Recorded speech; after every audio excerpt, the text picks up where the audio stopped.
Ang narinig ko lang ang pangalan ko sa radyo, masaya na ako. Galing O, eh. diba? Nagpakilala na po si Miss Japanese Girl, si Cherry Lou Cabangon. Hello po. Good evening po, ka-overthinker. Ayan. Anyway, so there you go. What else? Ayan, meron pa ba tayong... Bago tayo, thank you po Prof. Maraming Mhm. maraming salamat.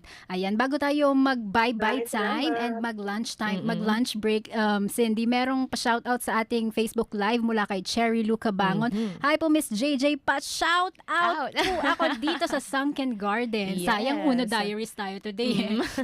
Andito ako para mag-vlog. Kagagaling ko lang dyan sa Mass Communication Building. Sa labas lang ako. Nagdala talaga ako ng radyo dito para i-vlog Wow. ang DZUP. Thank you. Maraming salamat po sa pakikinig.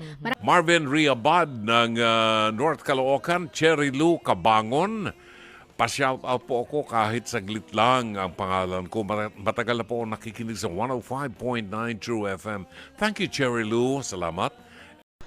Yung iba dyan, piratado, walang lisensya, pero kinukuha ang boses ko para siraan ako.